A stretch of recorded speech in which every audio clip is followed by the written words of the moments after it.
Salut, c'est Alexis et je te souhaite la bienvenue dans Radio Contournement, le podcast dédié aux technologies no-code. Chaque semaine, je pars à la rencontre des personnes les plus intéressantes qui contribuent à ce phénomène passionnant qu'est le mouvement no-code. Allez, c'est parti pour l'épisode du jour. Bonjour à toutes et à tous, bienvenue dans ce dernier épisode du podcast de Contournement. Et oui, c'est le dernier épisode. Alors j'ai envie de dire un petit peu trivialement que toutes les bonnes choses ont une fin, hein, comme on dit. Mais surtout cet épisode, je vais vous expliquer pourquoi c'est le dernier épisode. Je vais vous expliquer ce qui va venir après aussi, évidemment, parce que je compte pas du tout m'arrêter de faire des podcasts. Néanmoins, c'est le dernier épisode de Radio Contournement. Alors la première chose que je veux faire, c'est vraiment vous remercier chaleureusement. Si vous écoutez cet épisode, c'est probablement que vous avez écouté de nombreux autres. Voilà, parce que si vous avez jamais écouté ce podcast, franchement, ce dernier épisode vous sera pas forcément pertinent. Commencez plutôt par le début. Il y a 130 épisodes, donc c'est l'épisode 130. Donc voilà, j'aurais jamais pensé quand j'ai commencé que j'en ferais autant, même si c'était l'objectif. Hein. Donc j'ai commencé en juillet 2019. Avec un épisode pilote qui avait une forme très différente de ce que finalement le podcast est devenu. Tout ne s'est pas déroulé exactement comme je l'avais imaginé, à vrai dire, mais ça fait partie de l'histoire. Et voilà, mais je reviendrai peut-être un petit peu là-dessus plus tard. Peut-être ce que je vais faire déjà, c'est vous expliquer quand même pourquoi ça s'arrête. Voilà, je vais commencer par ça, je vais pas vous faire languir tout l'épisode, je vais vous raconter un petit peu pourquoi ça s'arrête. Ensuite, je vais vous expliquer pourquoi, ce que je vais faire. Voilà, on est à la fin de l'année, là au moment où j'enregistre, on est le 22 décembre 2024. Et voilà, c'était une année compliquée. Si vous avez écouté la rétrospective, voilà, vous aurez eu un petit peu ma rétrospective de l'année, de ce qui s'est passé. Et voilà, il y a plein de choses très très intéressantes qui s'annoncent en 2025. Donc voilà, donc il y aura d'autres choses, notamment il y aura un nouveau podcast, mais ça je vais en reparler un petit peu après.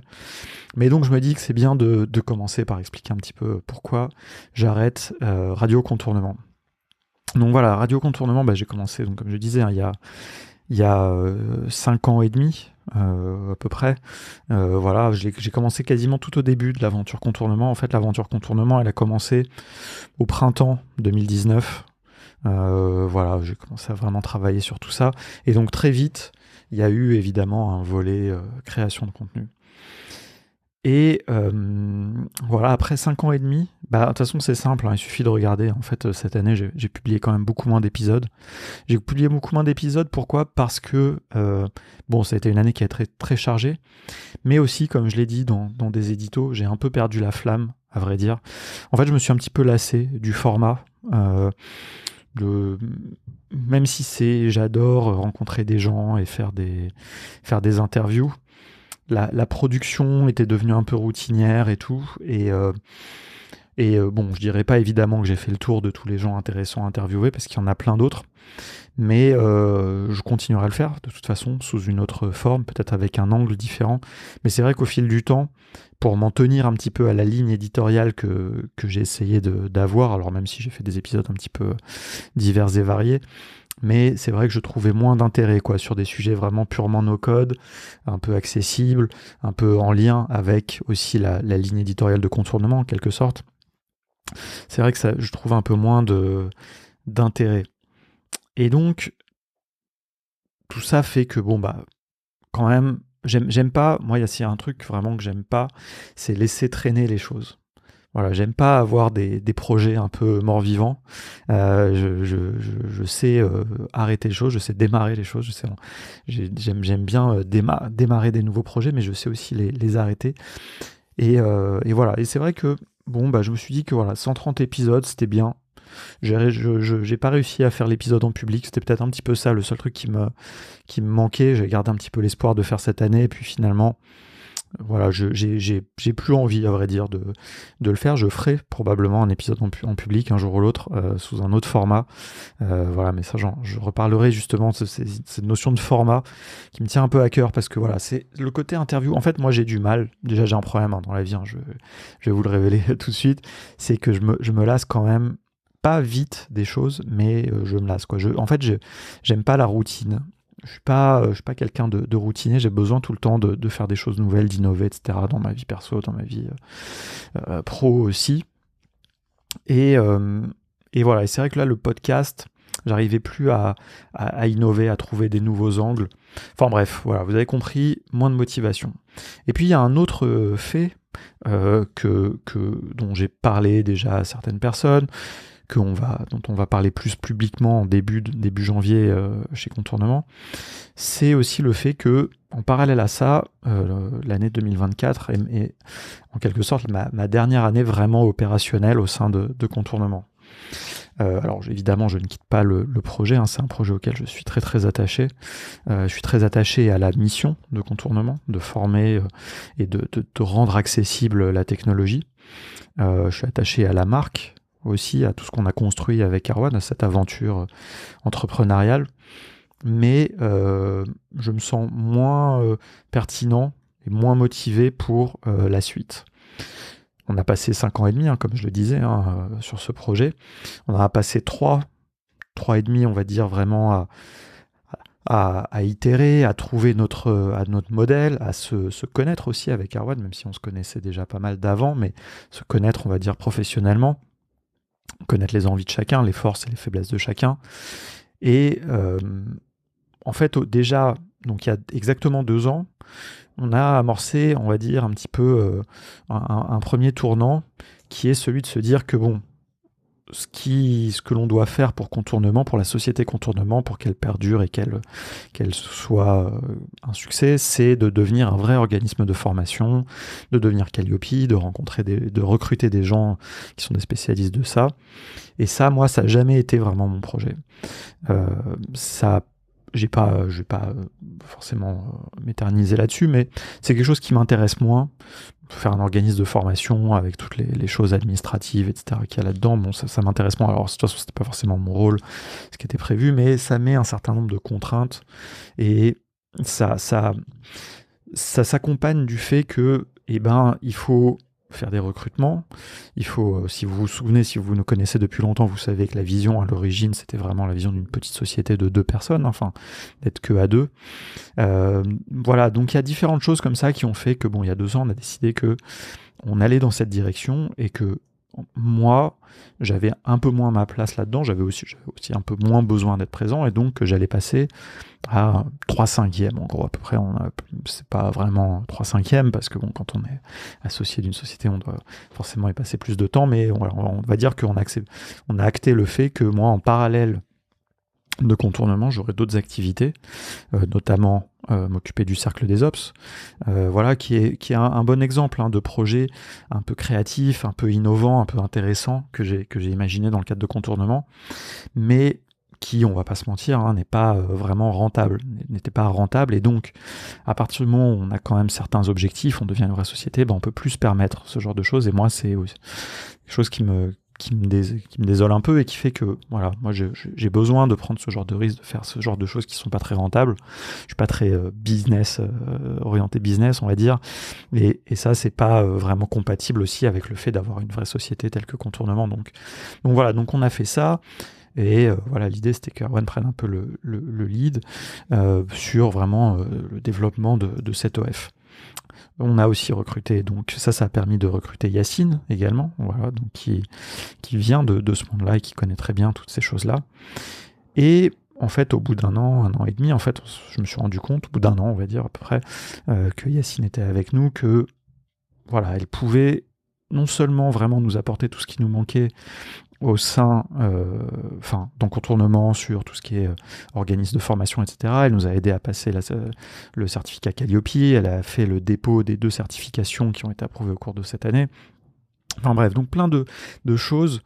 Et aussi, ce que j'ai vu, c'est qu'elle pouvait complètement vraiment nous apporter quelque chose sur lequel il nous manquait un peu aussi, c'est le côté, on va dire, plus direction générale de la société Contournement, et devenir vraiment DG, ce qui était mon rôle et dont je me suis acquitté, mais qui est pas forcément mon envie de le faire, surtout sur les questions RH, etc.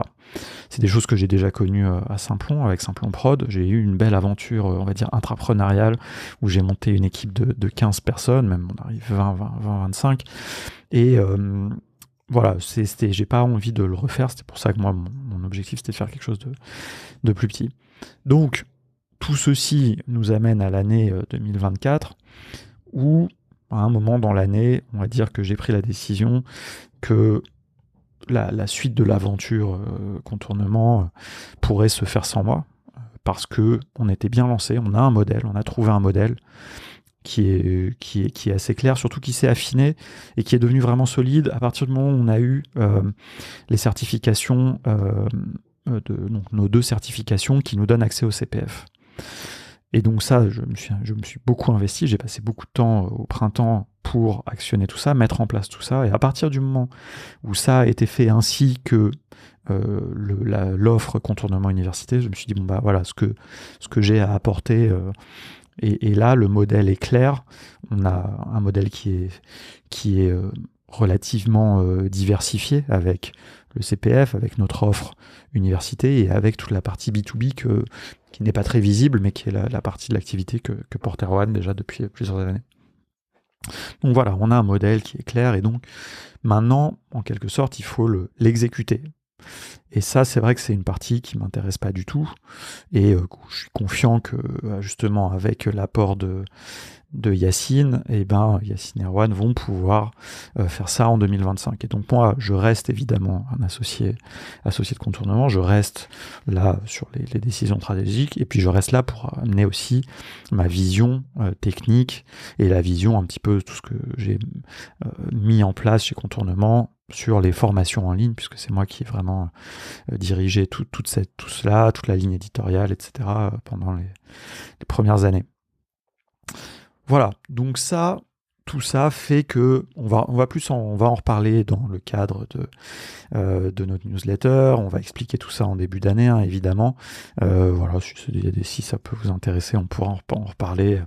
Voilà, c'est pas encore une fois, hein, c'est la vie d'une société. C'est un projet que j'aime beaucoup, auquel je suis attaché, mais aussi au cours de l'année 2024, j'ai vraiment eu en fait, c'est en 2023 que ça a commencé. On va dire qu'il y a un autre volet à tout ça.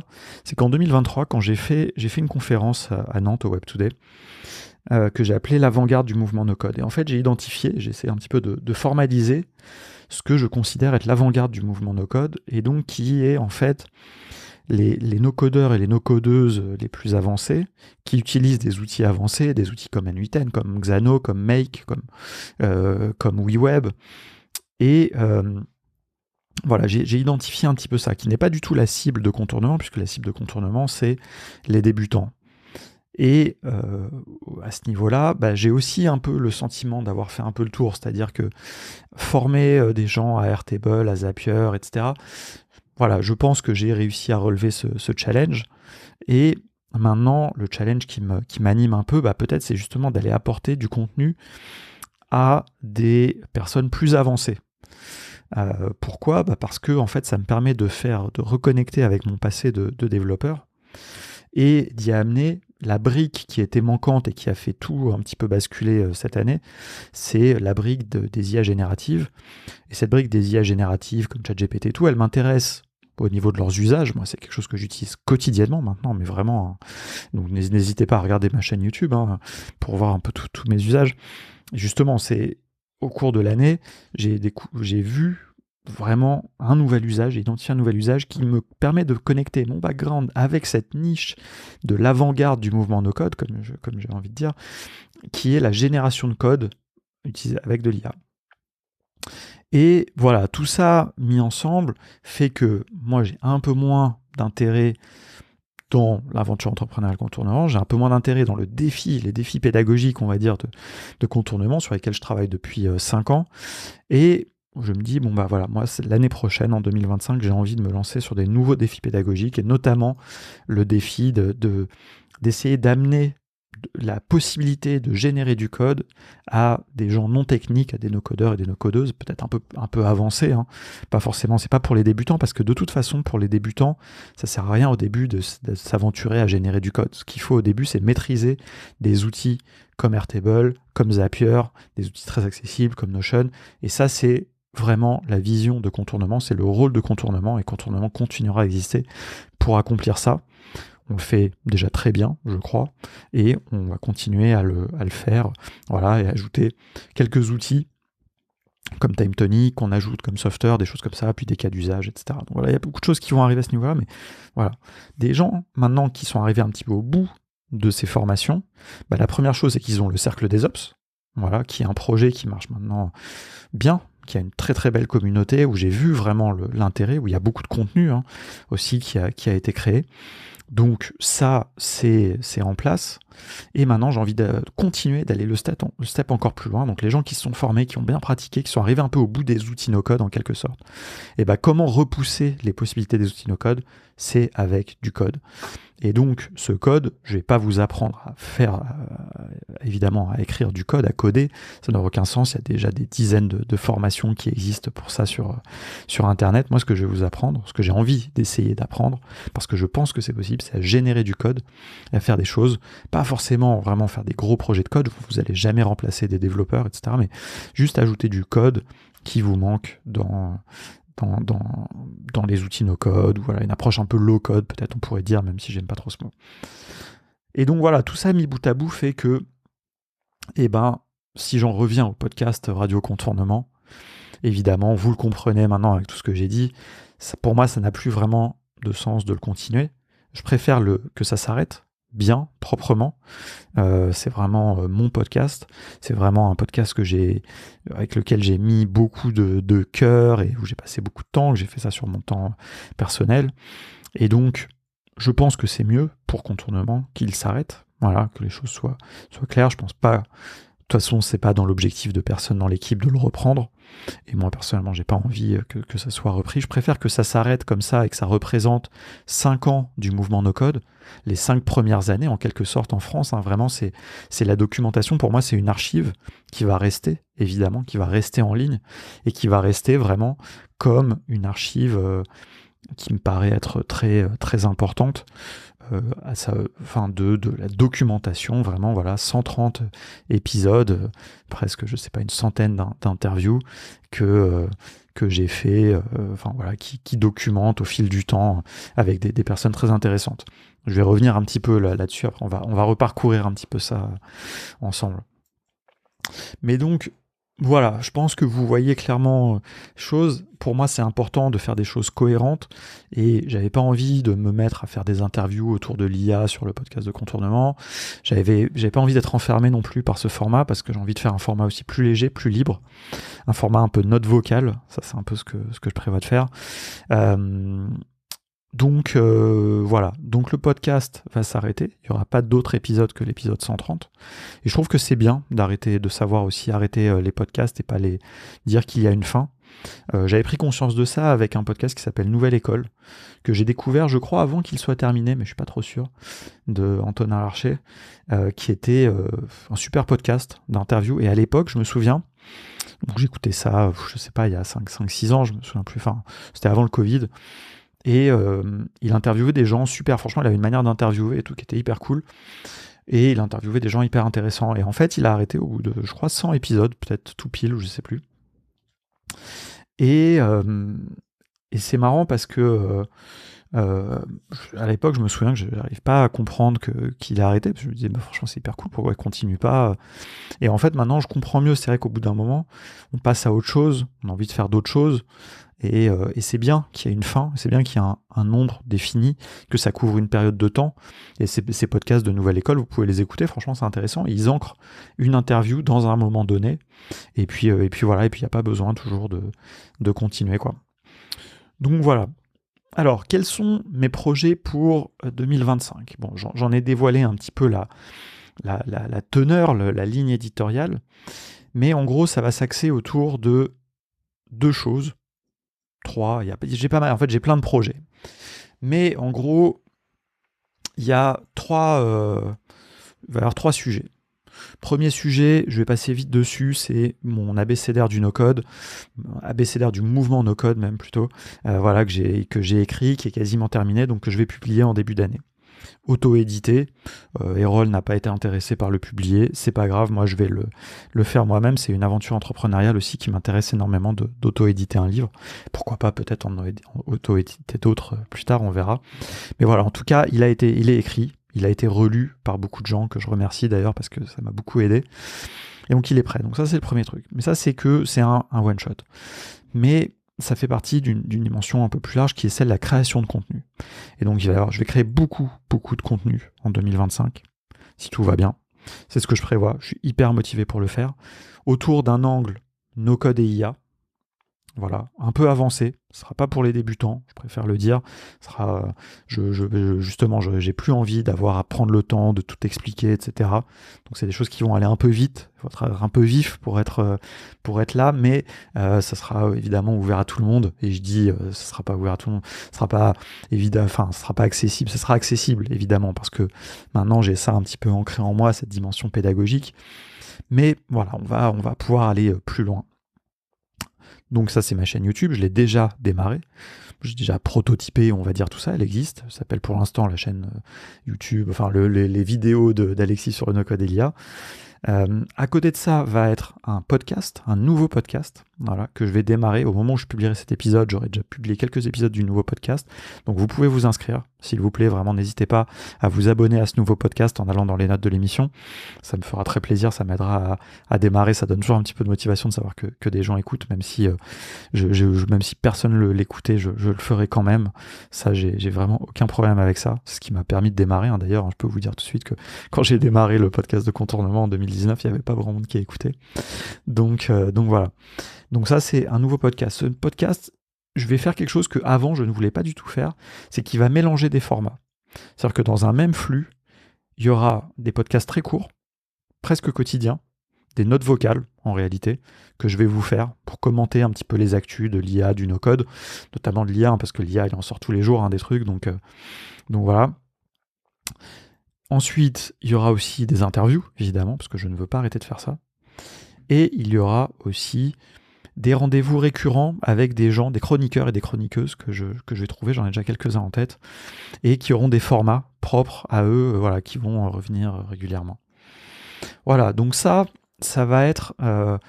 c'est un gros projet que j'ai, mais voilà, un vrai podcast vraiment natif, enfin voilà, où on va inventer quelque chose, avec des formats qui vont être un peu originaux. Il y aura aussi des formats un peu, je vais tenter des choses, des voyages, des trucs comme ça, enfin bref, on verra. Que je vais vraiment essayer de processiser un maximum aussi pour que ce soit vraiment très simple à produire. J'ai déjà quasiment tout qui est en place, et évidemment j'en parlerai parce que ça mélange beaucoup de no-code et d'IA. Et puis à côté de ça, il y aura toujours ma matinale sur Twitch, tous les mardis matins. J'adore ce moment, vraiment, et ça je continuerai à le faire, et merci à tous les gens qui se connectent régulièrement tôt le matin, parce que vraiment ça me fait plaisir, et même ceux qui regardent aussi en replay, ça aussi ça me fait plaisir quand je reçois des petits messages ensuite, donc ça c'est hyper cool. Et puis à partir de tout ça, j'ai pour ambition de semi-générer, on va dire, une newsletter hebdomadaire. Pareil, la newsletter, c'est quelque chose que j'adore. C'est moi qui étais vraiment à l'initiative de la newsletter de contournement et qui l'a impulsé, qui l'a mené, enfin, qui a inventé son format, etc. J'adore ce format. Et donc, j'ai envie d'arriver à faire une newsletter hebdomadaire, ou quasiment. Et je pense que ça sera possible parce qu'une partie de ce contenu viendra de toute la veille que j'aurai fait sur les 3 autres canaux. Et puis il y aura toujours une petite partie aussi que j'écrirai à la main, sachant que maintenant j'arrive à écrire beaucoup plus vite parce que j'utilise beaucoup de transcription d'IA, etc. Et donc voilà. Et donc là, typiquement, la manière dont je vous parle, je pourrais parler comme ça à une IA et puis faire un édito de newsletter, par exemple. Donc voilà, c'est comme si j'avais maintenant, grâce à tous ces IA, des petites mains qui m'aident à rédiger et tout. Et ça m'a donné vraiment aussi un peu beaucoup d'ambition pour 2025 et de pouvoir me lancer dans autant de formats. Et donc voilà, ça va vraiment être une espèce de building public, comme on dit. Je vais construire tout ça, je vais documenter tout ce que je fais. Et en même temps que je vais faire ça, je vais faire de la veille sur ces outils. C'est vraiment un peu méta parce que pour créer tout ce contenu, je vais utiliser des outils d'IA, je vais faire des choses qui vont aussi pouvoir être intéressantes. Enfin voilà, donc vous avez compris un peu le délire. Ça, c'est le premier volet, création de contenu parce que j'adore ça, ça me passionne, et j'ai pas l'ambition de devenir un influenceur, un youtubeur, etc. Franchement, c'est pas mon truc, mais j'ai envie de produire des choses, sincèrement. Je sais qu'il y a des gens qui aiment bien, je sais que j'aurai jamais des millions de followers et tout, mais parce que de toute façon, voilà, moi je suis pas prêt à faire tout ce qu'il faut faire aussi pour ça. Voilà, a priori, vous verrez jamais ma tête sur des miniatures, des photos bizarres de ma tête sur des miniatures YouTube, des trucs comme ça. J'aime pas du tout, ça me ressemble pas. Donc moi, je veux faire des choses sincèrement. Et voilà, et donc ça me colle pas vraiment forcément au YouTube Game, par exemple, pour YouTube. Pour les podcasts, c'est un peu différent. Là, je me sens plus à l'aise de faire vraiment ce qu'il faut, mais voilà, mais bon. Par contre, ce que je sais, c'est que moi je suis là pour durer, pour que ça reste dans le temps. Être dans une niche, c'est pas grave, ça me va très bien, mais voilà, de faire de la qualité. À côté de ça, évidemment, je vais continuer à faire des formations, parce que c'est ce que je sais faire. Pas du tout sur les mêmes sujets que contournement, vous vous en doutez, puisque de toute façon, je reste aussi à suivre l'aventure contournement. Mais justement, sur cette niche, comme je le disais, très low code quelque part, il n'y a pas vraiment de meilleur mot, vraiment l'avant-garde du mouvement no code. Donc aller apprendre à des gens à générer des scripts dans Airtable, apprendre voilà, des choses comme ça qui, à mon sens, sortent vraiment de la vision de contournement, en tout cas de la vision que je propose depuis plusieurs années, la vision éditoriale de contournement. Peut-être que ça changera, mais bon, on verra bien. En tout cas, voilà, c'est là où je vais me situer, essayer de partager des concepts avancés d'architecture aussi, vraiment, de no code, parce que, enfin, entre code, no code et IA, il y a vraiment un futur. J'en ai parlé déjà dans la rétrospective, et j'en parle souvent ces derniers temps. Mais voilà, moi j'ai envie aussi d'aider des no-codeurs et des no-codeuses à s'approprier des architectures un petit peu plus avancées que juste faire des choses un peu monolithiques dans des outils no-code. Alors, ça fait déjà longtemps qu'avec Contournement, on propose une vision un peu plus modulaire, comme on dit, du no-code. Mais là, j'ai envie d'aller encore un cran plus loin en ajoutant dans ces différents modules, ces différentes briques que l'on propose, eh bien, du code généré, des fonctions lambda, des fronts générés en code, en pur JavaScript, enfin voilà, des choses un petit peu comme ça, qui viennent s'articuler avec des outils no-code peut-être un peu plus avancés, peut-être du WeWeb, du Xano, du Supabase, et voilà. Donc on va voir, mais tout ça on va le pousser, je vais prendre le temps. J'ai déjà bien avancé sur les modules de formation, en tout cas sur la préparation, parce que j'ai rien filmé encore, mais voilà. Et en parallèle de ça aussi, sur le côté formation, j'ai envie de continuer on va dire mes expérimentations un petit peu plus expérimentales, expérimentation expérimentale, ouais, c'est pas ouf. Non, mais des formats pédagogiques un petit peu plus innovants. Voilà, parce que c'est cool de faire des vidéos en mode screencast comme on fait depuis des années. Encore une fois, moi j'aime pas la routine, donc ce format-là, je sais qu'il est efficace, je le maîtrise bien, donc je vais continuer à le faire, mais j'ai envie de tenter des choses. Donc j'ai déjà tenté une aventure interactive, comme j'ai appelé ça. Voilà, un petit peu généraliste. Voilà, il y a une histoire, et à la fin de chaque chapitre, eh bien, il y a une énigme. Cette énigme, elle est un petit peu transverse au no-code, au code, à Internet, enfin voilà, sur des compétences, des choses un petit peu sur là aussi la sécurité, mais des choses un petit peu basiques. Et donc j'ai envie de creuser ça. Voilà, j'ai déjà deux, trois aventures de prêtes, en tout cas au niveau du concept. Mais voilà, ça prend du temps à faire. J'ai mis en place aussi l'infrastructure, on va dire, de ça. Vous pouvez aller voir sur nocode.games, voilà, no-code.games. Il y a voilà, vous pouvez vous inscrire, vous pouvez voir la première aventure, et ça c'est une petite plateforme que j'ai mis en place, que j'ai générée avec du code. Encore une fois, vous voyez, tout se recoupe. Voilà, et ça va me servir de base pour pouvoir poser mes prochaines aventures. Donc ça, c'est un format dans lequel je crois beaucoup. Je sais pas vraiment sous quelle forme, est-ce que ça sera commercialisé, est-ce que je vais le donner gratuitement, je ne sais pas, je suis pas très bon là-dedans, mais en tout cas, voilà, on verra. Ça dépendra aussi un petit peu du temps que ça me prendra à faire, mais je crois aussi pas mal à ce format-là. Voilà, donc ça, n'hésitez pas à aller voir, mais le mieux de toute façon, c'est de vous inscrire à ma newsletter, et vous serez tenu au courant de ces choses-là, évidemment. Donc vraiment, si vous écoutez cet épisode, que vous êtes encore là après 30 minutes, inscrivez-vous à la newsletter, et puis abonnez-vous au nouveau podcast. Et comme ça, vous pourrez suivre un petit peu toutes ces choses-là, si ça vous intéresse en tout cas. Puis n'hésitez pas surtout à me dire un petit peu ce que vous avez pensé voilà, de ce que je viens de vous raconter. Voilà, c'est un petit saut dans le vide, hein, je vous cacherai pas, je suis assez confiant. Notamment, désolé, j'ai bu un petit peu d'eau, hein, parce qu'à force de parler... Mais voilà, je suis assez confiant, notamment parce que je sais qu'il y a déjà quelques personnes qui m'écoutent, mine de rien, parce que je sais que j'ai éprouvé un petit peu tout ça, parce que je sais que là, mine de rien, quand j'ai fait mes petites vidéos YouTube, tout de suite j'ai eu une petite audience. C'est un sujet qui est dans l'air du temps, c'est un sujet et c'est un angle qui, je pense, où je suis légitime, où je me sens très très légitime, de par maintenant cette quand même expérience importante que j'ai acquis dans le monde du no-code, et dans, évidemment, mon expérience, mon background de dev, où je dois préciser que je suis pas un ingénieur logiciel, j'ai fait beaucoup de développement, moi je suis un bidouilleur quand même plutôt, hein. Je vous le dis franchement, même si j'ai bossé dans des startups en tant que dev, en tant que lead dev et en tant que CTO, moi je suis pas un grand fan, mais par contre ça je pense que, je suis pas un grand fan de vraiment de développement, d'ingénierie, c'est pas, jamais été très bon là-dedans, la programmation objet et tout ça, c'est pas des trucs où je suis très très bon. Mais justement, moi j'ai appris à bidouiller, à toujours utiliser les choses les plus simples, donc je sais mettre les bons bouts aux bons endroits.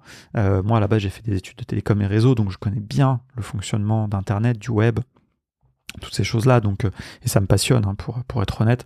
J'ai fait aussi beaucoup de sécurité à une époque. Alors, ça évolue très vite, hein, donc évidemment j'en suis plus expert, mais j'ai aussi bonne conscience de tout ça. Donc voilà, tout ça mélangé, je peux vous dire que vraiment, je sais que ça me donne un angle très intéressant. Voilà, peut-être par rapport à d'autres youtubeurs notamment que j'ai pu voir, même s'il y en a qui font des choses très bien.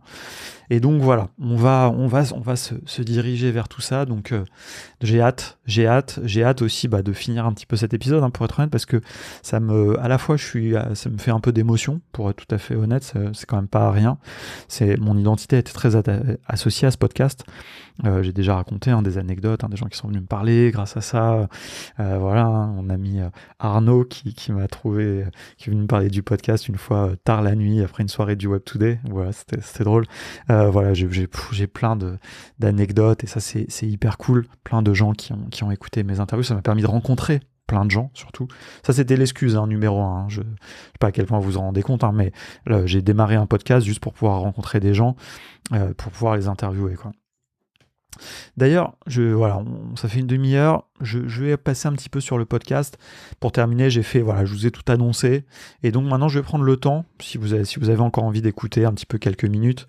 De toute façon, je vais devoir bientôt bouger, donc je pourrais pas m'éterniser plus que ça. Puis là, cette fois, j'ai pas envie de mettre pause et puis continuer plus tard. Mais si je reviens un petit peu à la genèse du podcast, donc moi j'écoute beaucoup de podcasts depuis des années, notamment Nouvelle École, hein, qui m'a pas mal inspiré, et puis à l'époque aussi Génération Do It Yourself, que j'ai beaucoup écouté, que j'ai écouté encore jusqu'à il y a quelques années, que maintenant je me suis un peu lassé, je dois dire. Puis bon, il y a différentes choses un petit peu plus politiques aussi qui me déplaisent quand même dans la ligne éditoriale de Génération Do It Yourself. Voilà, même si je respecte Mathieu Stéphanie, mais je me suis un peu lassé de sa manière de faire des podcasts, et puis des gens qui l'invitent. Donc voilà, bon, j'écoute une fois de temps en temps, allez, j'avoue. Mais donc ce format-là, je me suis dit c'est accessible. Et d'ailleurs, donc j'ai décidé de me lancer dans le podcast. Alors l'épisode 0, je l'ai enregistré avec mon téléphone. Et en fait, l'épisode 0, je l'ai fait avec mon amie Julie, avec qui j'ai travaillé à Simplon. Et en fait, ce qu'il faut savoir, c'est la petite anecdote, c'est qu'à la base, ce podcast, en fait, je comptais le faire avec Julie et avec Erwan. Voilà, ça c'est le petit secret que personne peut-être ne sait vraiment. Julie d'ailleurs maintenant elle est responsable pédagogique chez Origami, donc elle est encore dans le monde du no-code. Elle n'y était pas vraiment, en fait on travaillait ensemble à Simplon, elle faisait des formations, on était assez proches aussi avec une petite bande de gens, donc on a envie de faire des choses ensemble, voilà, après Simplon que j'avais quitté en 2018, et donc j'avais proposé de m'accompagner parce que j'avais pas forcément envie de le faire seul, d'ailleurs, ce podcast, à vrai dire. C'était pas vraiment prévu comme ça. Je trouvais ça plus sympa comme format d'avoir des invités. Et donc, cet épisode, ce premier épisode, en fait, c'est une discussion où Julie me pose des questions et tout simplement, moi, je lui réponds. Et c'était enregistré avec mon téléphone. Et donc, voilà, j'ai posté ça, comme ça dure 25 minutes. Et puis je me suis dit, alors, on verra ce qui va se passer. Alors, je vous dis tout de suite, hein, il y a eu personne n'a écouté, hein, évidemment, à l'époque, zéro audience. Mais l'idée m'a plu, et donc je me suis dit, bon allez, je vais aller investir dans du matériel. Et donc j'ai écouté la recommandation d'ailleurs de Mathieu Stéphanie, qu'il avait fait dans un podcast à propos du podcasting. J'ai acheté un Zoom H6, donc qui est quand même un bel engin d'enregistrement, et 2 micros Shure 58 et 50, putain, je me souviens plus, j'ai oublié la référence, ça n'a aucun intérêt, mais c'est vraiment le classique du podcast, quoi. Et puis voilà, on s'est lancé comme ça. J'ai fait un premier épisode. Alors pour le premier épisode, je voulais avoir quelqu'un d'un petit peu important, classique. Hein, enfin pour tous les premiers épisodes, j'avais envie d'avoir des gens un petit peu en place. Et donc le premier épisode, j'ai interviewé Emmanuel. Et dans ce premier épisode, donc on a enregistré à distance, il y avait aussi Erwan. Voilà, donc c'est le seul épisode qu'il a fait avec moi en tant que co-animateur. Alors si vous écoutez, vous aurez peut-être pas forcément l'impression qu'il est co-animateur parce que c'est pas forcément non plus son fort. Je pense à Erwan, il a plus l'habitude d'être invité que animateur. Donc voilà, finalement je me suis retrouvé un peu en position d'animateur. Et puis c'est un épisode qui a mis longtemps à être enregistré. Enfin, on devait en enregistrer un avec Julie, tout ça. Bon, tout ça a été compliqué, mais donc voilà, on l'a fait à distance avec Emmanuel. C'était super intéressant. Épisode assez court, une trentaine de minutes. Au début, c'était pas très long les épisodes, puis ça est devenu de plus en plus long au fil du temps. Et puis ensuite, il y a eu le premier épisode en vrai, enregistré, donc justement avec ce matériel. Et donc là, il y avait à nouveau Julie, et donc on enregistrait chez moi avec Théo Roland pour parler de Webflow.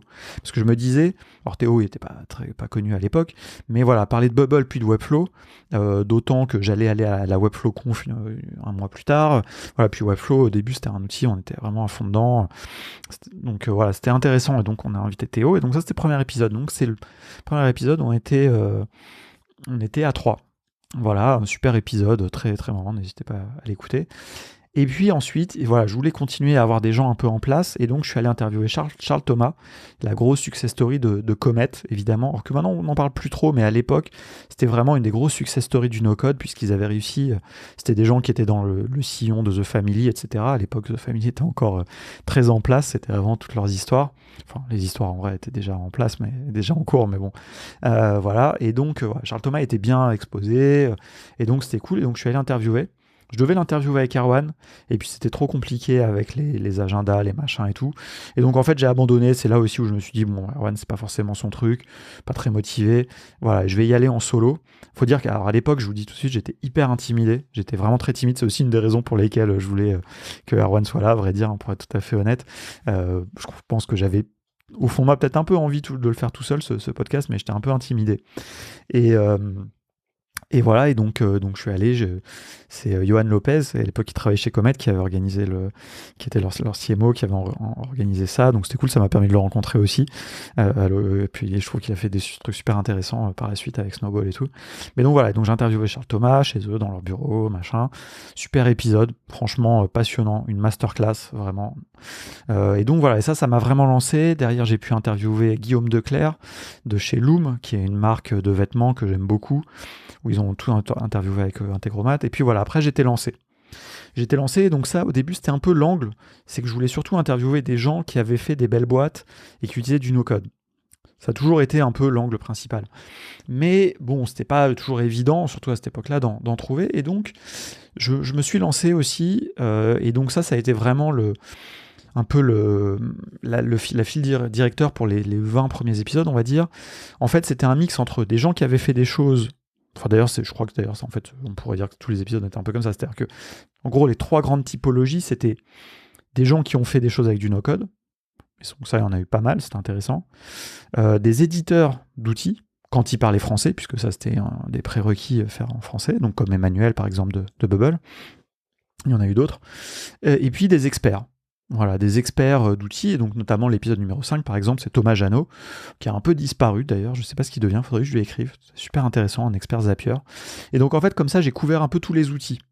Webflow avec Théo, Zapier avec Thomas, Lucien et Louis pour parler d'Adalo, Louis est revenu ensuite pour parler de Integromat Make, Stan pour parler de Glide, et voilà. Et comme ça, j'ai fait tout un truc, et donc ça, c'était des épisodes qui étaient intéressants, qui étaient un peu confortables.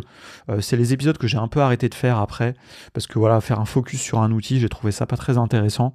Enfin, c'était intéressant à l'époque, mais au bout d'un moment, j'avais pas envie, et puis c'était marrant, c'est un challenge de devoir expliquer à la voix comment faire des comment utiliser les applications, et tout ça, c'est des choses très visuelles, donc ça s'adapte beaucoup mieux à faire des live Twitch et tout, quoi. Donc voilà, j'ai reçu Noam, j'ai reçu Jérémy de The Toolbox, plein de choses intéressantes comme ça. J'essaie de parcourir un petit peu, et j'ai comme ça voir des choses un petit peu notables. Des usages, bon, je repasse un petit peu là-dessus. Épisode 21, n'hésitez pas à aller regarder toute la liste des épisodes, franchement, il y a des choses qui vous surprendront. Épisode 21, je le signale, parce que donc l'épisode 21, je l'ai enregistré en juillet 2020. Et c'est la première fois, donc avec Soraya Jaber de Minsar, qui est un outil qui permettait de créer du contenu AR/VR. À l'époque, c'était un sujet un peu intéressant, le AR/VR. On était en plein confinement, donc ensuite on avait tous utilisé aussi, enfin tous, certains, en tout cas moi j'avais beaucoup utilisé mon casque Oculus, etc. Et c'est la première fois qu'elle m'a parlé d'informatique spatialisée. Hyper intéressant comme concept. 4 ans plus tard, ou plutôt 4 ans, puisque c'est cette année, Apple a énormément parlé de ce concept, donc 4 ans, donc a été vraiment visionnaire là-dessus, a vachement parlé de ça avec la sortie de leur Apple Vision Pro, donc cette notion un peu de faire utiliser l'informatique dans un cadre spatial à travers un casque de réalité augmentée. Et donc c'était passionnant. Donc n'hésitez pas à écouter si c'est quelque chose qui vous intéresse, sachez que voilà, franchement, dès ces années-là, il y avait des gens qui en parlaient, franchement c'était cool, quoi. Un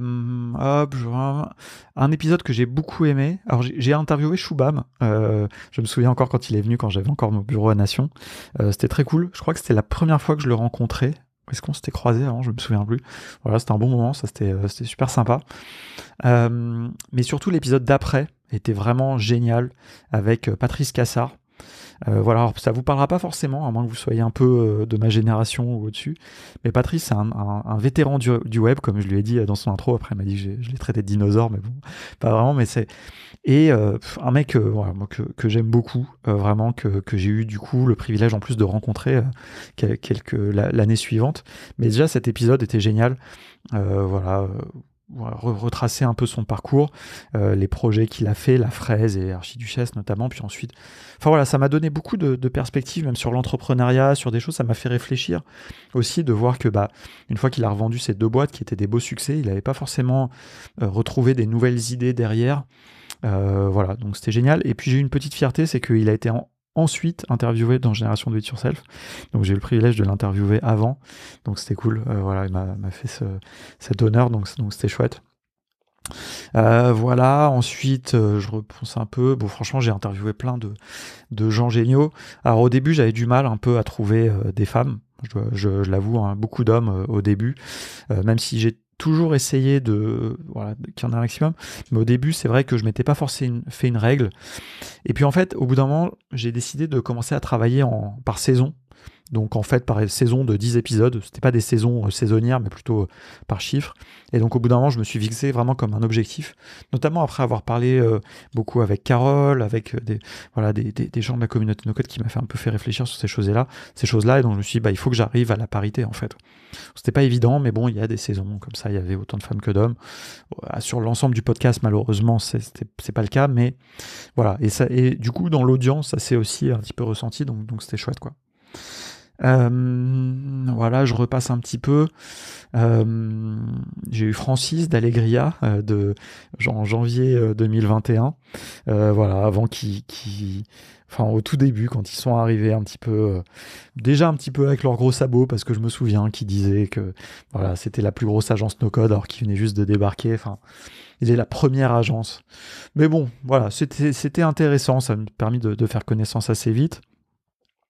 Et puis voilà, on a toujours gardé un petit peu des contacts, même si, on va pas se mentir, au fil du temps, je reconnais que je suis pas non plus un fan de ce qu'ils font avec Allegria, mais bon, voilà, je dois dire, si je dois dire quand même une chose positive, parce qu'il y en a, c'est que, voilà, mine de rien, ils ont contribué beaucoup à l'évangélisation. Ils ont fait leur part, peut-être pas de la meilleure des manières, mais ils ont fait leur part et ils ont amené des gens au même titre que nous, au même titre que Shubham.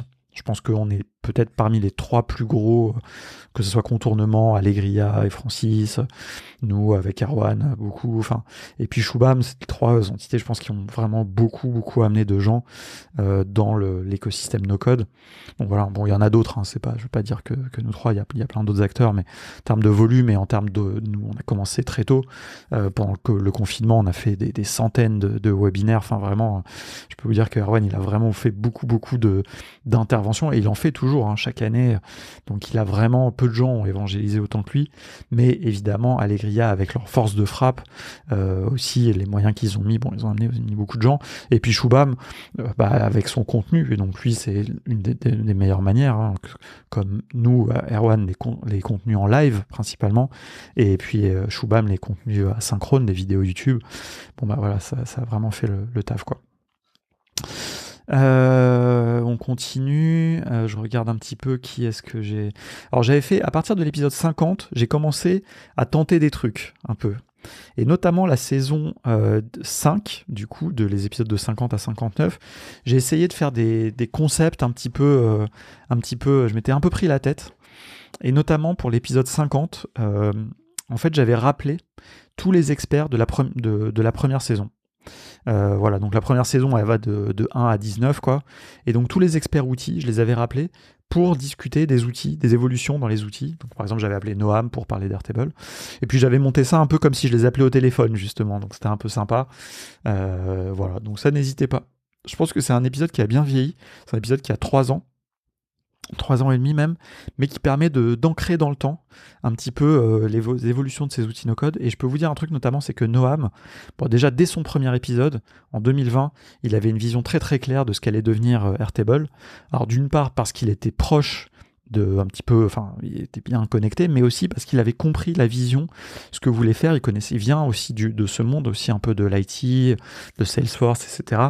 Et donc, il avait vraiment vu, et il a dit des choses qui se sont toutes réalisées ensuite. Donc ça, c'était vraiment très, très intéressant. L'épisode 51, c'était un épisode qui était marrant parce que c'était... donc, il y a eu un moment, un podcast qui s'appelait No Code Family, qui m'a un peu... donc, il m'avait invité, hein, donc fait par un Nantais, Simon Robic, un entrepreneur nantais, qui était assez sympa. Très bon animateur de podcast, je dois dire, meilleur que moi, franchement, je le dis sans problème. Je crois qu'il avait fait de la radio et tout, donc vraiment super animateur. Et voilà, et il avait fait son podcast un peu dans son coin. Au début, je l'avais un peu mal pris.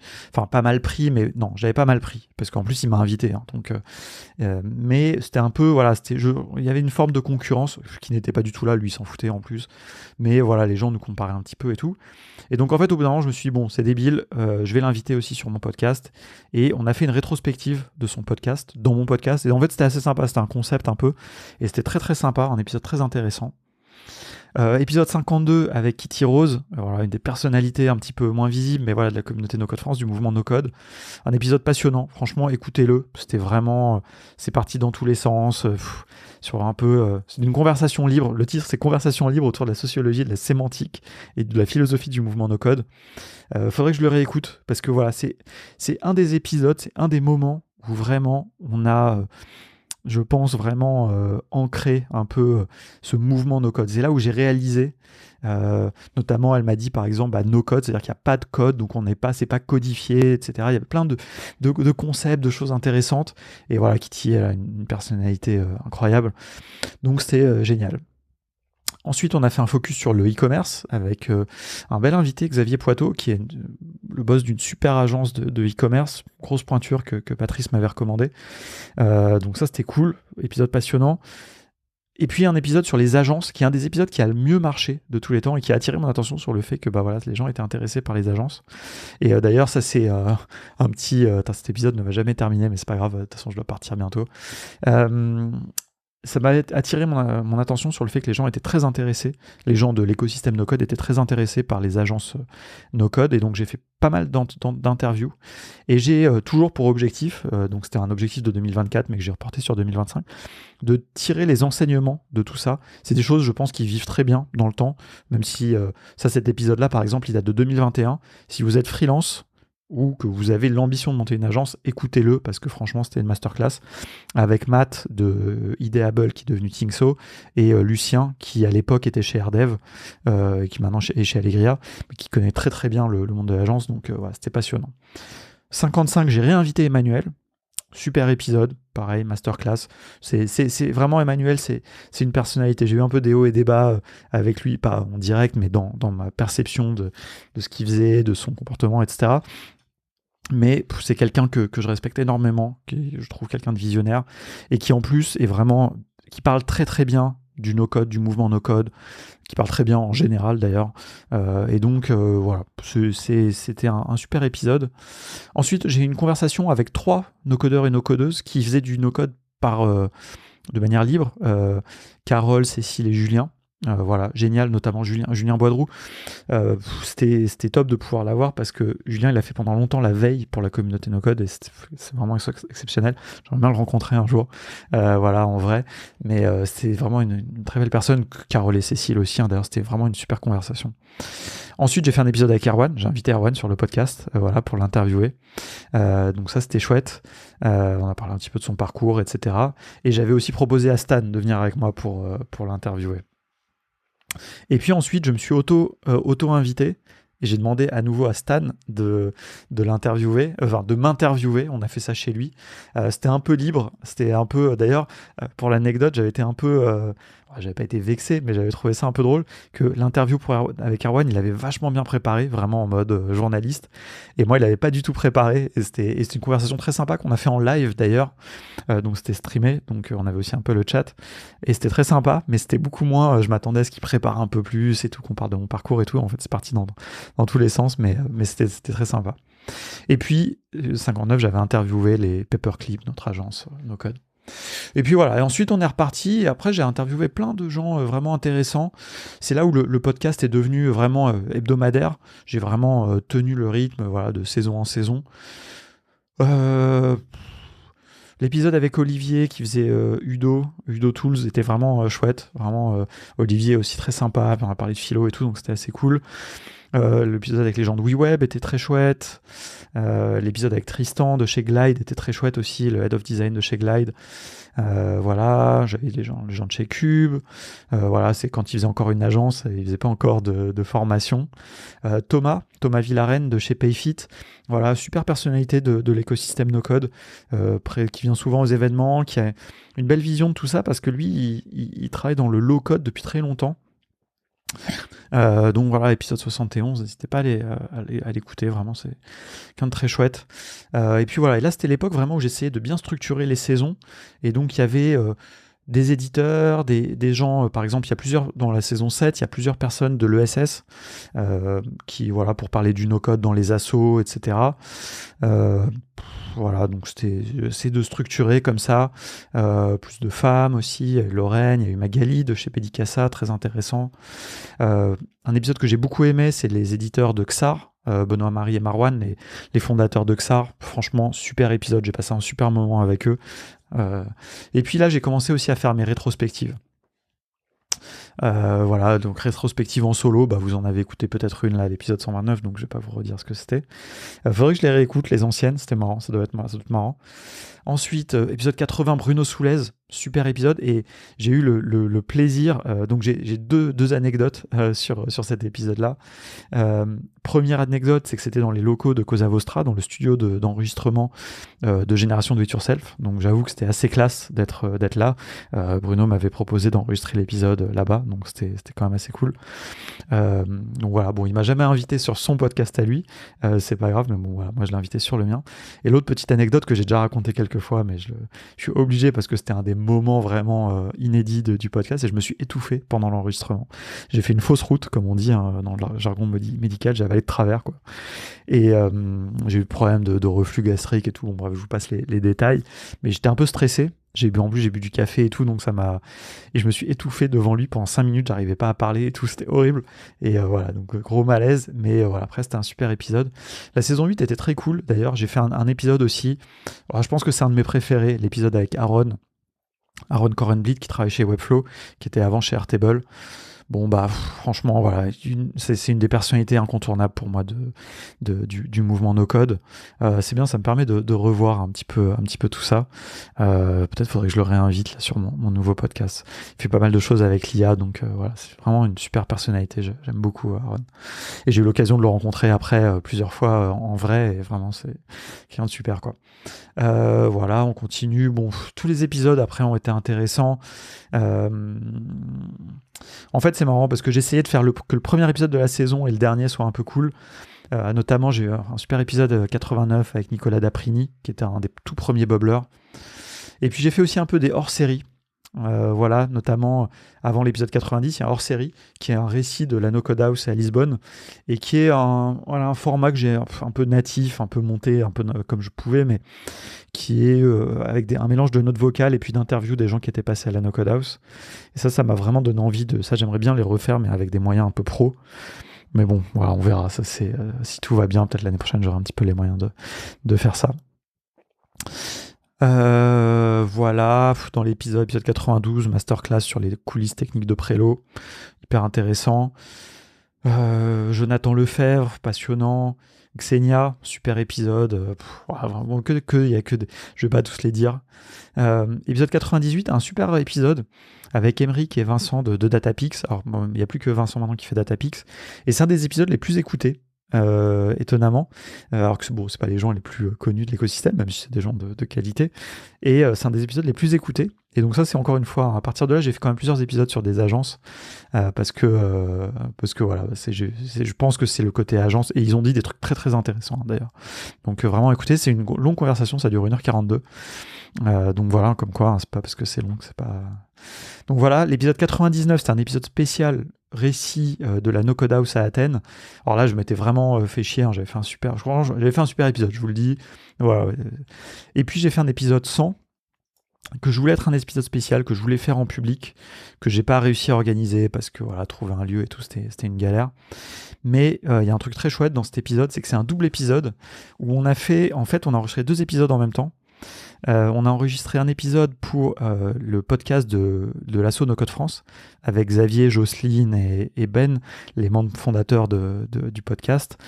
Et puis donc moi je les ai interviewés et eux m'ont interviewé ensuite. Et donc voilà, on a publié les 2 épisodes et donc voilà, c'était chouette. Un super moment, franchement, pareil, vraiment une masterclass. On a fait ça sur une soirée, on a passé un super moment. Donc voilà, ensuite rétrospective 2022. Et puis après, bon, la saison après, la saison 10, il n'y a que des interviews intéressantes, que des gens passionnants. Voilà. Après, ça a commencé un peu à ralentir. La saison 10, je m'étais un peu motivé. Et puis après, voilà, j'ai eu un peu de mal à m'y remettre. La saison 11, bon, il y a eu des beaux épisodes. Mais voilà, je commence à avoir un peu du mal. Je suis un peu forcé. Et puis voilà, on voit que ça ralentit.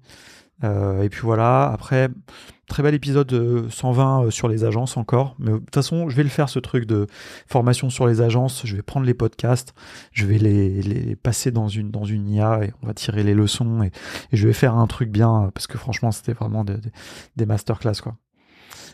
Épisode chez GoJob, voilà, ça c'était cool parce que je suis allé chez eux à Aix. Ça c'était sympa, ça m'a donné une opportunité il faisait hyper moche, c'était horrible. Par contre, j'ai déjeuné avec Anthony et tout, et après on a fait un super épisode dans leurs locaux. Donc ça c'était très très sympa. Et puis il est venu me chercher et tout, donc vraiment super moment. À part qu'il a fait hyper moche, donc ça reste un espèce de souvenir comme ça, un peu bizarre en demi-teinte. Et puis après le soir, j'ai raté mon train, enfin pas de Aix, mais après ma correspondance à Toulon. Enfin bref, pour aller dans mon appart dans le sud. Donc bref, voilà. Mais c'est un espèce de souvenir, voilà, qui est très très vivace. Je sais pas comment. Mais voilà, l'épisode 125 avec Lilian. Masterclass déjà parce que l'épisode est très cool, notamment parce que c'est l'épisode où il m'a sorti un peu la bombe qui depuis m'a fait réfléchir de ouf sur le côté no code, c'est not only code, voilà, pas que du code. Donc ça c'est la vision vraiment pour le futur, hein, vraiment no code, IA, etc. Voilà, donc ça c'était hyper cool. Et en plus il m'a invité à enregistrer à la capsule, donc il y a un enregistrement vidéo de qualité extraordinaire. Voilà, donc ça c'était génial aussi d'avoir ça. Et puis voilà, c'était un des derniers épisodes. Après, Il y a eu un très bel épisode, le 128, du coup, encore enregistré dans un lieu un peu d'exception, un studio de Romain Caillard, qui est un musicien professionnel. Voilà, mais ça, je l'ai publié il y a quelques jours, donc voilà, n'hésitez pas. Il y a un épisode 127 qui est un live que j'avais fait, qui est aussi intéressant sur ces discussions code, no code. Vous voyez, c'est devenu un sujet qui m'a pas mal travaillé cette année. Donc voilà. Voilà, franchement, là, je passe en revue ça et ça me fait une petite émotion parce que là, je vais vous dire au revoir bientôt dans quelques minutes. Et c'est pas un au revoir définitif puisqu'il y aura un nouveau flux audio bientôt. Mais voilà, je me dis quand même, voilà, j'ai passé des très bons moments. Encore une fois, vous voyez, ça m'a fait voyager. Alors j'ai un petit podcast en anglais aussi, je sais pas ce que je vais en faire, je pense que je vais le continuer. No Code World Radio, alors celui-là pour lequel j'ai vraiment littéralement voyagé, puisque c'est un podcast où je m'étais mis la règle de ne le faire que en présentiel. Et c'était vraiment une excuse, hein, encore une fois, pour aller rencontrer des gens, mais j'ai rencontré des très belles personnes. C'est en place dans l'écosystème international. Grâce à ça, vous voyez, dès que vous avez un micro, vous pouvez accéder à des gens. Ça, c'est une petite astuce. Si vous avez écouté jusqu'ici, vous avez le droit à une petite astuce. Si vous voulez rencontrer quelqu'un que vous aimez bien ou quoi, faites un vrai podcast, hein. Enfin, mais bon, faites pas un faux épisode juste pour la rencontrer, mais ça peut faire un vrai truc. Et ce podcast en anglais, il a très très peu d'écoute, mais c'est ma petite carte de visite quand je voyage pour pouvoir rencontrer des gens, donc voilà, c'est cool. Et écoutez, ça fait 1 heure tout pile, je vais m'arrêter là. Merci vraiment beaucoup d'avoir écouté jusqu'ici. Bon, alors là, vous pouvez m'envoyer un emoji, ou surtout franchement, envoyez-moi pas un emoji, mais surtout abonnez-vous à mon nouveau flux. Ça me fera hyper plaisir parce que je suis motivé. Je peux vous le garantir, mais bon, ça sera toujours plus sympa de voir qu'il y a déjà quelques personnes qui seront là. Allez, à très bientôt.